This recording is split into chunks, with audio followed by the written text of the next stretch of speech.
Assalamualaikum warahmatullahi wabarakatuh. Salam sejahtera untuk kita semua. Om Swastiastu, Namo Buddhaya, dan salam kebajikan. Baik, terima kasih. Semoga semua dalam keadaan sehat dan selalu berbahagia. Begitu ya. Baik, pertemuan kali ini kita masuk ke pertemuan keempat, mata kuliah hukum acara tata usaha negara. Beberapa hal atau pokok bahasan yang akan kita kaji di pertemuan kali ini adalah pokok bahasannya adalah yang pertama berkaitan tentang pangkal sengketa tun, dan yang kedua adalah persamaan dan perbedaan hukum acara peradilan tata usaha negara dengan hukum acara perdata.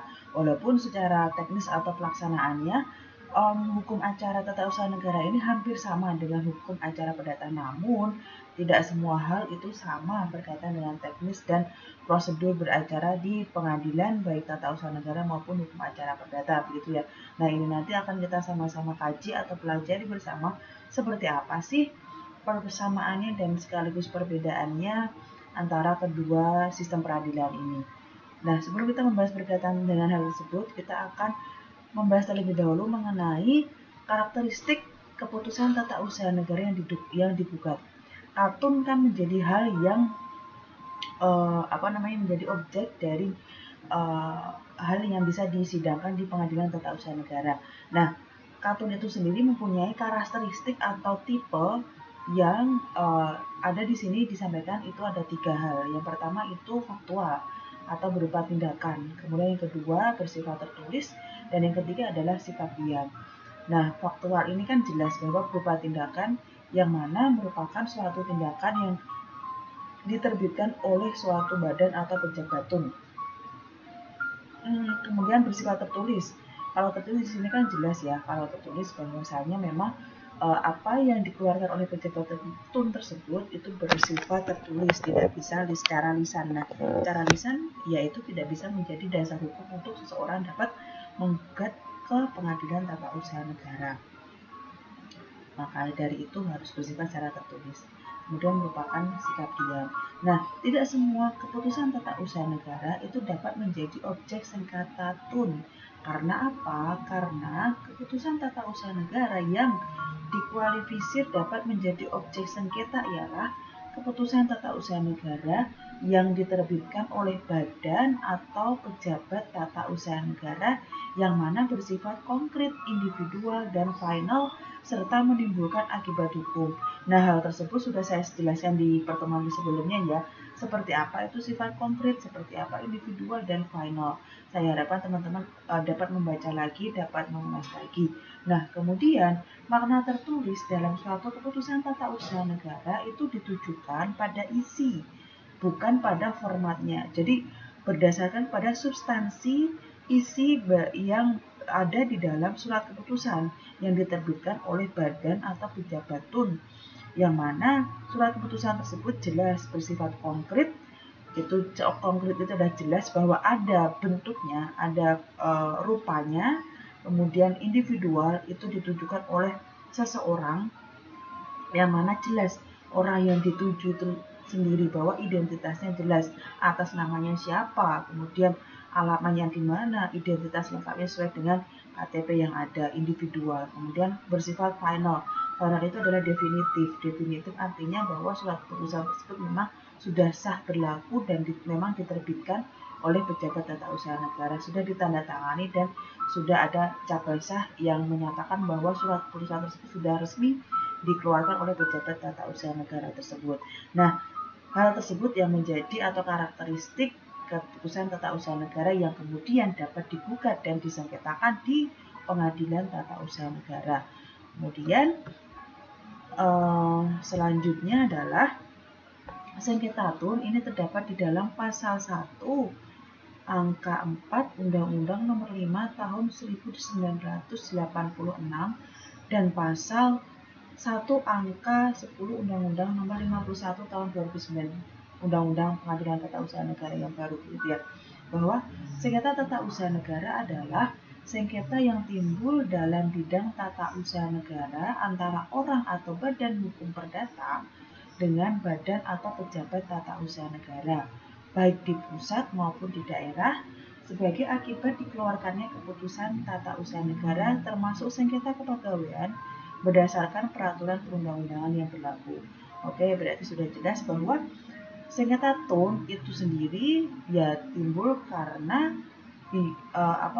adanya bidang tata usaha negara, para pihaknya itu adalah orang atau badan hukum perdata dengan badan atau pejabat tata usaha negara. Jadi pihaknya itu adalah orang atau badan hukum perdata dengan badan atau pejabat tata usaha negara.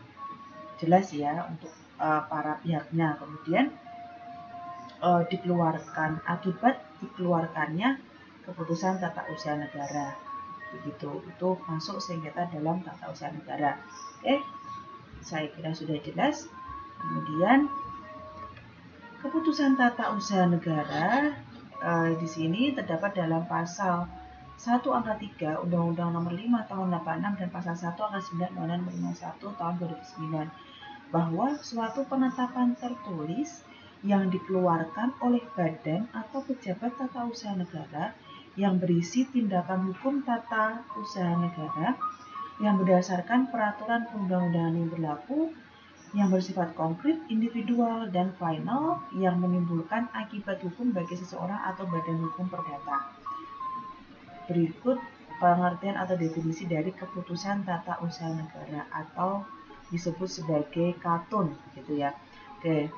Ini terdapat dalam pasal 1 angka 3 Undang-Undang Nomor 5 Tahun 86 dan Undang-Undang Nomor 51 Tahun 2009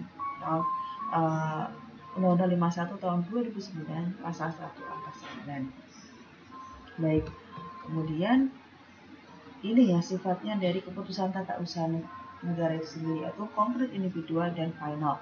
Konkret sendiri, keputusan TUN tersebut nyata-nyata dibuat oleh pejabat TUN, tidak abstrak melainkan berwujud tertentu dan dapat ditentukan apa yang harus dilakukan. Oke, sudah jelas. Kemudian individual, keputusan TUN tidak ditujukan untuk umum, tetapi tertentu baik alamat maupun hal yang dituju, yakni ditujukan kepada perseorangan atau badan hukum perdata. Jadi harus jelas alamat atau identitas orang yang dituju berkaitan tentang surat keputusan atau keputusan tata usaha negara tersebut atau suatu keputusan yang dikeluarkan oleh badan atau pejabat tata usaha negara. Dan kemudian bersifat final. Bersifat final di sini, keputusan tata usaha negara tersebut sudah definitif dan menimbulkan suatu akibat hukum kepada perseorangan atau badan hukum perdata. Jadi ketiga hal ini, konkret, individual, dan final untuk menentukan bahwa apakah benar-benar surat keputusan atau keputusan tata usaha negara tersebut dapat disengketakan atau dapat digugat. Karena ketika surat keputusan ternyata diketahui itu belum ada tanda tangan atau cap basahnya, artinya berarti kan itu belum bersifat final atau definitif ya. Secara prosedural berarti surat keputusan atau keputusan tata usaha negara tersebut ya tidak bisa digugat karena artinya belum final dan belum definitif. Begitu juga ketika surat keputusan itu ternyata tidak jelas identitas orangnya yang dituju. Surat keputusan tersebut diterbitkan untuk siapa dan mengapa kemudian terbit surat keputusan tersebut. Ketika identitasnya tidak disebutkan dengan jelas, maka oleh karena itu surat keputusan tersebut akan cacat secara prosedural sehingga tidak bisa untuk digugat ataupun disengketakan di pengadilan tata usaha negara seperti itu. Terutama juga bersifat konkret, tidak bisa keputusan itu bersifat lisan. Keputusan itu dikeluarkan harus secara tertulis, jelas, ada, berwujud seperti itu. Jadi ketiga hal ini memang penting sekali untuk dikumulatifkan, dikolaborasikan ketika ketiga hal tersebut sudah memenuhi syarat memang surat keputusan atau keputusan tata usaha negara tersebut sehingga ketika bermasalah terhadap surat keputusan yang dikeluarkan maka perseorangan atau badan hukum perdata dapat menggugat perkara ke pengadilan tata usaha negara. Oke. Kemudian di sini pangkal sengketa antara sengketa tata usaha negara dengan sengketa perdata ya. Dalam sengketa tata usaha negara, sengketa yang timbul dalam bidang tata usaha negara antara orang dan atau badan hukum perdata dengan badan atau pejabat tata usaha negara baik di pusat maupun di daerah sebagai akibat dikeluarkannya keputusan tata usaha negara termasuk sengketa kepegawaian dan berdasarkan peraturan undang-undang yang berlaku. Sama seperti halnya tadi, pengertiannya sengketa tata usaha negara. Kalau untuk sengketa perdata, ini berawal dari orang yang merasa bahwa haknya itu dilanggar. Bisa dikatakan sebagai penggugat ini nanti pihaknya ya. Kemudian, orang yang ditarik ke muka pengadilan karena ia dianggap melanggar hak seseorang atau beberapa orang. Bisa dikatakan dia sebagai pihak tergugat. Dalam gugatan perdata, yang akan diselesaikan adalah sengketa atau konflik hak para pihak, begitu. Jadi jelas di sini untuk perbedaannya antara sengketa tun dengan sengketa perdata, bahwa kalau untuk sengketa tun itu para pihaknya atau objek yang disengketakan itu adalah berkaitan tentang bidang tata usaha negara, pihaknya antara orang atau badan hukum dengan badan atau pejabat tata usaha negara. Kalau perdata itu antara orang yang merasa haknya dilanggar dengan orang yang dianggap bahwa dia melanggar haknya seseorang. Pihaknya itu adalah sama-sama sebenarnya di dalam cara baik di persidangan petun dengan di persidangan perdata, para pihaknya juga bisa dikatakan sebagai pihak penggugat dan pihak tergugat. Hanya saja kepentingannya di sini yang membedakan, seperti itu ya. Oke. Kemudian selanjutnya alasan gugatan. Alasan gugatan di sini kalau untuk petun secara definitif alasan gugatannya dalam perkara tun diatur dalam pasal 53 Undang-Undang Petun. Jadi katun yang terbit bertentangan dengan peraturan perundang-undangan, kemudian katun bertentangan dengan asas-asas umum pemerintahan yang baik. Dua hal ini yang diatur dalam pasal 53 Undang-Undang Petun itu sangat mutlak bisa dikatakan sebagai alasan atau dalil dalam pengajuan gugatan di dalam persidangan pengadilan tata usaha negara. Yang pertama karena apa? Ya karena keputusan tata usaha negara yang terbit tersebut bertentangan dengan peraturan perundang-undangan, dan yang kedua bertentangan dengan asas-asas umum penyelenggaraan pemerintahan yang baik. Dua alasan ini yang menjadi pokok sengketa untuk mengajukan gugatan ke pengadilan tata usaha negara. Nah, kemudian kalau untuk ranahnya sengketa perdata ini berawal dari dilanggarnya hak seseorang, baik yang timbul karena perjanjian. Bisa dikatakan di sini permasalahan berkaitan tentang hubungan prestasi karena erat kaitannya dengan perjanjian, gitu ya. Kemudian berkaitan juga dengan perbuatan melawan hukum. Udah ini konkret berkaitan tentang sengketa dalam perdata. Bisa dibedakan dengan sengketa yang ada dalam pengadilan tata usaha negara itu tadi. Nah, dimungkinkan pula alasan gugatan lain, misalnya sengketa terkait tentang perkawinan, perceraian, bunuh diri, kewarisan maupun pembatalan perjanjian. Begitu berkaitan tentang sengketa perdata. Sudah jelas ya? Dengan antara tun dengan perdata, alasan gugatannya seperti yang saya sampaikan tadi, tidak perlu diulang, nanti bisa teman-teman dalami kembali. Nah, kemudian tenggang waktu serta gugatan balik. Nah, tenggang waktu serta gugatan balik kalau untuk pengadilan tata usaha negara, akibat diterbitkannya keputusan yang merugikan orang atau badan hukum perdata mempunyai waktu 90 hari, terdapat dalam pasal 55, atau 4 bulan sejak tidak diterbitkannya keputusan tanpa jangka waktu karena ada permohonan, terdapat dalam pasal 3. Kemudian juga karena sengketa timbul bukan karena perjanjian, maka gugatan rekonvensi tidak mungkin ada. Oke, 2 poin ya. Jadi tenggang waktu ini kalau untuk petun itu adalah pengajuan gugatannya itu dibatasi waktu. Pengajuan gugatannya itu tidak boleh melampaui lebih dari 90 hari sejak diketahuinya atau sejak diterbitkannya surat keputusan yang diterima oleh seseorang tersebut. Kemudian ini juga tidak ada istilahnya gugatan rekonvensi di dalam pengadilan tata usaha negara. Kemudian di dalam sengketa perdata, relatif tidak ada tenggang waktu untuk mengajukan gugatan, kecuali ada perjanjian antara kedua belah pihak kalau berkaitan tentang hubungan prestasi. Nah, umumnya karena sengketa timbul karena perjanjian, maka dimungkinkan adanya gugatan rekonvensi atau gugatan pihak ketiga, pihak yang merasa dirugikan, pihak lain yang merasa dirugikan selain pihak tergugat itu tadi ya, seperti itu bedanya. Jadi tenggang waktunya untuk petun 90 hari dan tidak ada dimungkinkan adanya gugatan rekonvensi.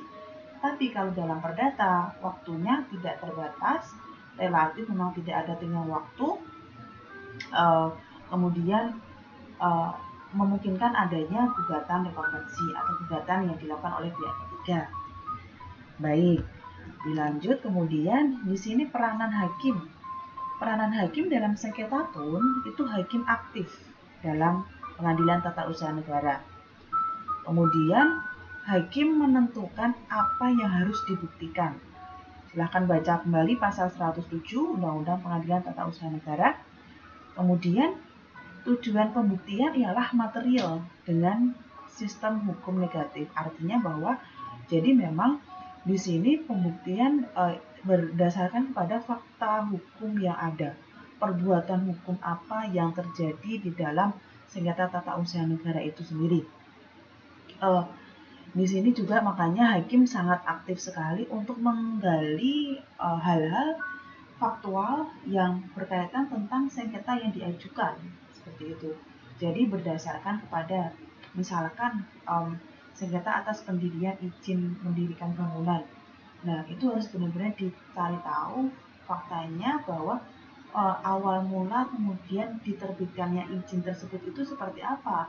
Apakah sudah sesuai dengan prosedur yang ada, seperti misalkan sudah adakah sosialisasi yang dilakukan oleh pihak setempat untuk memberitahukan kepada lingkungan sekitar bahwa akan didirikan misalkan sebuah apartemen yang tingkatnya lebih dari 10 tingkat seperti itu. Itu harus wajib dilakukan adanya sosialisasi ke masyarakat. Ketika sosialisasi tidak dilaksanakan, maka akan timbul perkara di sini. Adanya salah satu cacat prosedural yang seharusnya dilakukan sosialisasi tetapi tidak dilakukan sosialisasi, yaitu perlu digali. Seorang hakim itu seperti apa menggali pokok perkara atau sengketanya itu. Seperti persyaratan yang lainnya, misalkan selain ada sosialisasi, kemudian juga harus ada syarat-syarat yang harus memang ditentukan atau harus memang dilakukan, syarat-syarat administratif khususnya, begitu ya. Nah, pokoknya ketika memang ada hal-hal yang tidak sesuai dengan syarat prosedural maupun hal-hal yang harus dilakukan, makanya itu maladministrasi, catat administrasi, sehingga dapat digugat di pengadilan tata usaha negara. Nah, kemudian berbeda dengan sengketa perdata. Pada prinsipnya kalau sengketa perdata di sini hakim bersifat pasif. Jadi ya pemohon atau penggugat yang mengajukan gugatan ya dia yang berkewajiban untuk membuktikan gugatan atau dalil-dalil yang ada di dalam permohonan atau gugatan tersebut. Nah, kemudian ya pihak tergugatnya seperti apa nanti untuk melakukan pembelaan terhadap gugatan yang diajukan oleh pihak penggugat tersebut. Begitu. Jadi hakim di sini pasif lebih mendengarkan kepada pembelaan antara masing-masing pihak, baik penggugat maupun tergugat, itu sama-sama harus mempertahankan haknya dan bisa untuk melakukan kewajibannya untuk istilahnya untuk mempertahankan isi dari gugatannya dan isi dari jawaban atas gugatan atau permohonan yang diajukan oleh penggugat. Dan hakim di sini lebih pasif, berbeda dengan petun tadi yang lebih aktif begitu. Nah, kemudian hakim menentukan apa yang harus dibuktikan. Untuk lebih jelasnya silakan baca pasal 107 Undang-Undang Pengadilan Tata Usaha Negara. Begitu ya. Kemudian tuntutan atau petitum di dalam sengketa tun tidak dikenal adanya tuntutan primer, sekunder maupun tuntutan subsidiar. Hanya dikenal tuntutan agar keputusan tata usaha negara yang digugat itu dinyatakan batal atau tidak sah, atau tuntutan agar keputusan tata usaha negara yang dimohonkan oleh penggugat dikeluarkan oleh tergugat. Begitu. Jadi dalam sengketa tun hanya dikenal tuntutan yang pertama itu, jadi gugatan itu harus dinyatakan batal atau tidak sah, atau tuntutan agar katun yang dimohonkan itu dikeluarkan oleh pihak tergugat tersebut. Jadi surat keputusan misalkan yang disengketakan itu ya harus dibatalkan, misalkan memang tidak sesuai atau harus dicabut atau memang berlaku tidak sah seperti itu. Nah, ini berkaitan dengan surat keputusan atau keputusan tata usaha negara yang dapat disengketakan ke pengadilan tata usaha negara. Kemudian berkaitan dengan perdata, ya dalam perdata mengenal adanya tuntutan primer, pembayaran ganti rugi, kemudian sekunder terkait tentang sita jaminan, kemudian subsidiar berkaitan tentang putusan yang seadil-adilnya. Jadi kalau untuk perdata berbeda, sudah tampak ya, sangat jelas tampak perbedaannya antara sengketa atom dengan sengketa perdata. Oke. Kemudian prasidang, sebelum dilakukannya adanya sidang. Kalau di dalam sengketa atom, berdasarkan pasal 62 itu mengenal adanya suatu rapat permusyawaratan untuk menentukan gugatan yang diajukan dinyatakan tidak dapat diterima atau tidak berdasar. Nah, ini kemudian lebih lanjut dalam pasal 63 dikenal dengan pemeriksaan persiapan dalam rangka untuk pemberian saran atau untuk revisi gugatan atau untuk meminta keterangan kepada tergugat. Nah, ini yang menjadikan di dalam petun itu istimewa. Istimewanya apa? Ya karena gugatan sebelum diajukan ke kepaniteraan, ke ranah selanjutnya itu diperiksa terlebih dahulu oleh hakim yang memang sudah ditunjuk oleh ketua pengadilan. Hakim yang juga nanti menjadi hakim majelis dalam proses persidangan. Jadi sebelum mulai proses persidangan di dalam pokok perkara itu hakim di luar persidangan itu di dalam istilahnya ini pemeriksaan persidangan, pemeriksaan persiapan, mohon maaf, itu hakim mengecek terlebih dahulu secara administratif gugatan yang diajukan oleh pihak penggugat yang mana sudah masuk di dalam pengadilan tata usaha negara. Nah, itu di cross check terlebih dahulu oleh hakim pemeriksa persiapan pemeriksaan persiapan tersebut. Jadi apakah memang dasar gugatannya itu sudah benar, apakah subjeknya itu sudah benar, apakah objeknya itu sudah benar. Nah, itu diperiksa terlebih dahulu oleh hakim dalam pemeriksaan pendahuluan itu atau pemeriksaan persiapan itu. Luar biasa kan, berarti ini memang bagaimana pihak penggugat ini diberikan suatu hak istimewa di mana ya hakim pun turut serta untuk ikut memeriksa ketika memang ada hal yang belum lengkap, ada hal yang memang kurang, itu ya hakim berhak untuk meminta kepada penggugat untuk memperbaiki terlebih dahulu gugatannya dengan diberikan batasan waktu agar nanti direvisi dan dikembalikan kembali agar kemudian dapat diproses untuk selanjutnya ke tahap pemeriksaan. Hakim pun juga berhak untuk menolak gugatan tersebut. Karena apa? Ketika gugatan tidak sesuai dengan objek sengketanya, subjek sengketanya maupun secara administratif juga belum sesuai, ya hakim jelas di pemeriksaan pendahuluan atau pemeriksaan persiapan ini berhak untuk berhak untuk menolak terlebih dahulu gugatannya agar gugatan tersebut diperbaiki dan sesuai terlebih dahulu agar kemudian bisa diajukan kembali. Seperti itu. Nah, kemudian berbeda dengan hukum atau sengketa perdata. Di dalam sengketa perdata sesuai dengan Peraturan Mahkamah Agung Nomor 1 Tahun 2016 bahwa para pihak wajib untuk menempuh adanya mediasi terlebih dahulu dalam penyelesaian perkara non litigasi. Nah, di dalam teknis beracara sebelum masuk ke persidangan atau prasidang, dalam acara sengketa perdata itu diwajibkan adanya mediasi terlebih dahulu. Kalau untuk petun itu diwajibkan adanya pemeriksaan pendahuluan terlebih dahulu seperti itu. Dan di sini sudah ada ketentuannya masing-masing, silakan dibaca untuk lebih lanjutnya. Kemudian subjek perkara tata usaha negara. Subjeknya di sini dalam sengketa tun itu para pihak dalam sengketa tun, kedudukan para pihak dalam sengketa tun dan pihak ketiga atau intervenian. Jadi kalau dalam sengketa tun itu mengenal ada pihak ketiga atau intervenian, penggugat para pihak dalam sengketa tun. Oke, kita akan fokus di sini untuk subjek perkara sengketa tun. Jadi dalam sengketa tun itu penggugatnya itu adalah perseorangan atau seseorang ataupun badan hukum perdata yang dirugikan atas terbitnya keputusan tata usaha negara atau atas tidak diterbitkannya keputusan tata usaha negara.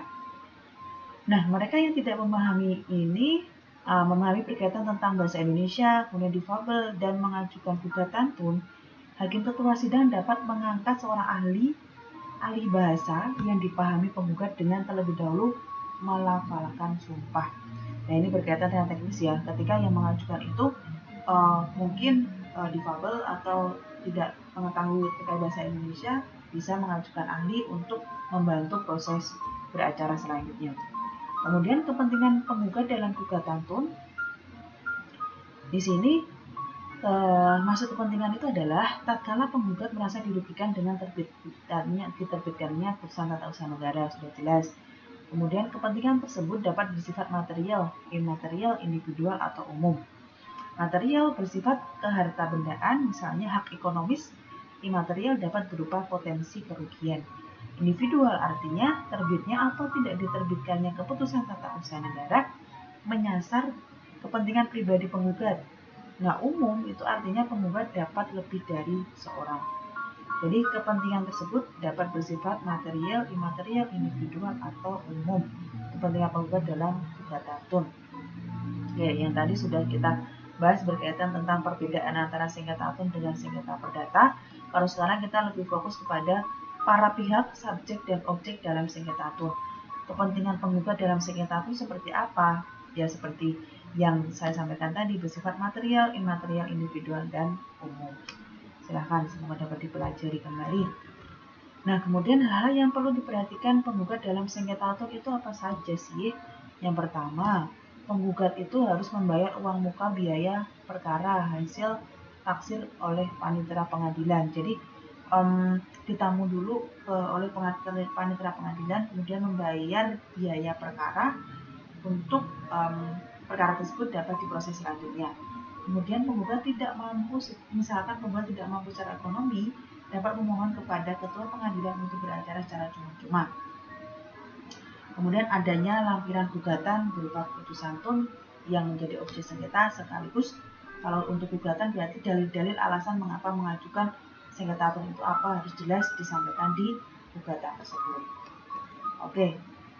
Kemudian jika penggugat berjumlah lebih dari satu orang, maka dalam posita harus menguraikan kerugian apa yang diderita oleh tiap-tiap orang tersebut harus jelas. Kemudian gugatan yang diajukan oleh Badan Hukum Perdata.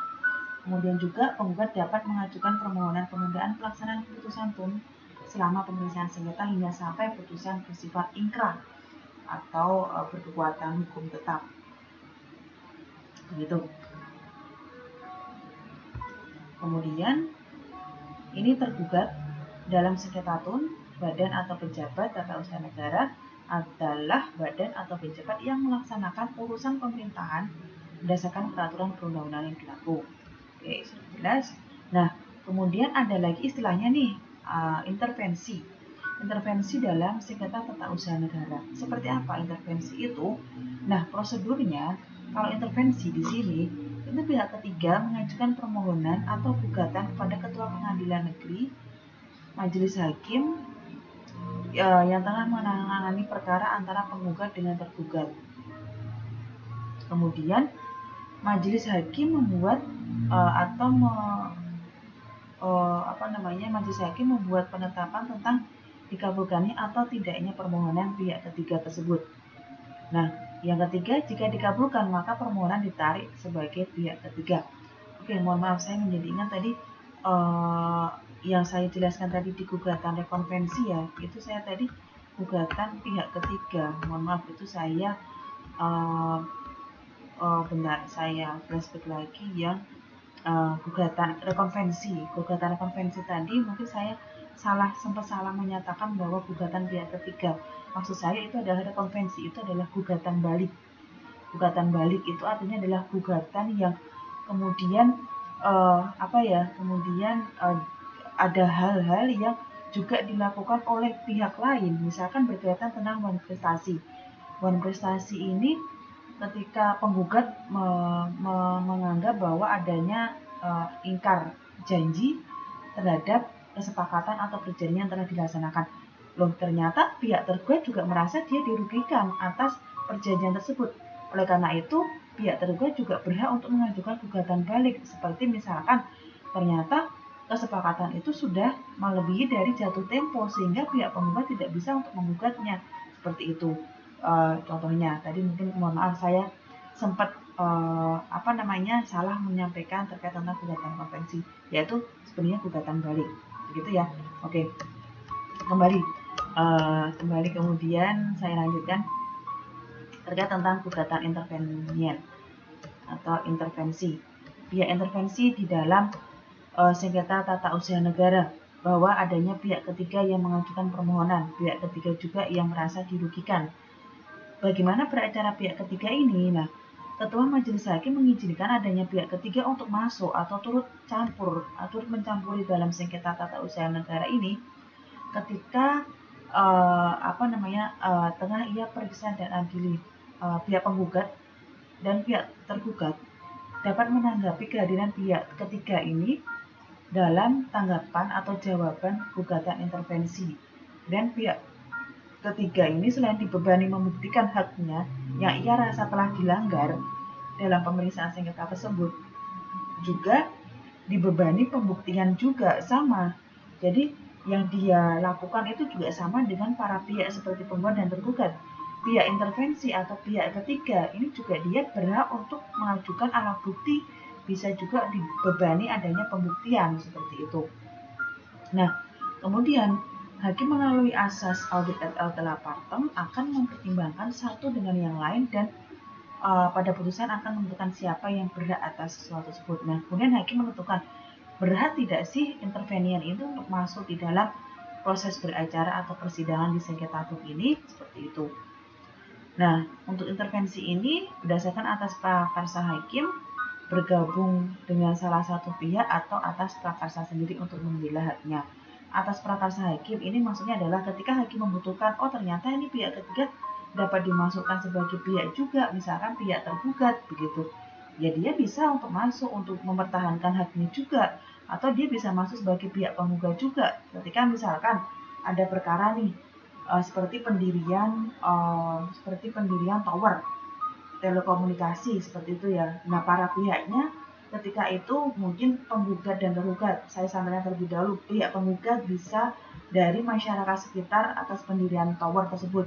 Misalkan masyarakat merasa dirugikan atas pendirian tower karena dirasa tower itu berdekatan dengan rumah warga, sehingga ketika nanti ada bencana, kemudian ada radiasi yang terpapar atau terkena masyarakat, jelas akan menimbulkan kerugian, seperti itu kan.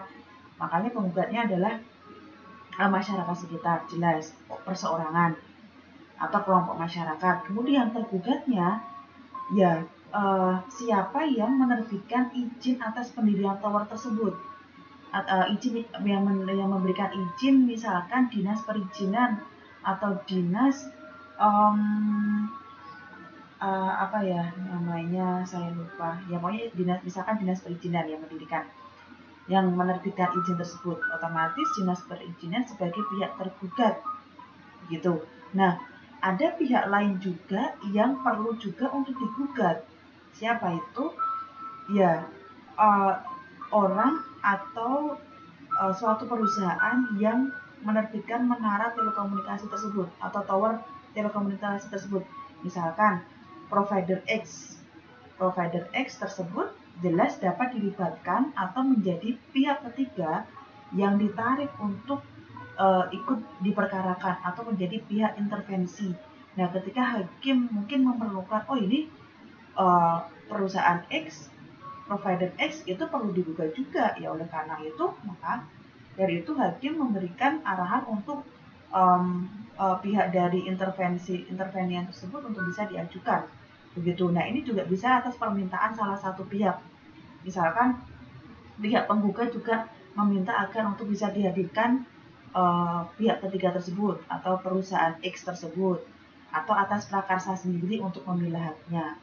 Misalkan ini yang melibatkan di pihak penggugat ya. Biasanya kalau untuk penggugat ini pihak intervensi dia atas prakarsa sendiri karena dia juga ingin mempertahankan haknya. Dia yang merasa dirugikan seperti itu. Nah, kalau yang untuk berdasarkan prakarsa hakim atau bergabung dengan salah satu pihak, itu berdasarkan biasanya karena memang dia juga terlibat dalam sengketa atau permasalahan tersebut, yang dia pun juga patut untuk diperiksa dan diadili juga, seperti itu berkaitan tentang intervensi. Oke, baik, berarti ini sudah slide terakhir. Begitu berkaitan tentang pangkal sengketa TUN dan perdata. Baik, tadi juga saya sampaikan berkaitan tentang perbedaan berkaitan dengan persamaan antara hukum sengketa tata usaha negara dengan sengketa perdata, sekaligus juga yang berkaitan juga dengan tadi kita bahas yang terakhir tentang intervensi. Ini referensi yang saya pakai, bukunya Dr. Zairin Harahap, judul Hukum Acara Peradilan Tata Usaha Negara. Begitu teman-teman semuanya, demikian materi pertemuan keempat ini. Semoga dapat dipahami dengan baik dan semoga dapat diterima dengan baik. Mohon maaf apabila masih ada banyak kesalahan atau masih banyak kekurangan. Demikian dari saya yang dapat saya sampaikan. Apabila masih ada yang kurang paham dapat ditanyakan melalui forum e-learning ataupun WhatsApp group, begitu ya. Terima kasih. Wassalamualaikum warahmatullahi wabarakatuh.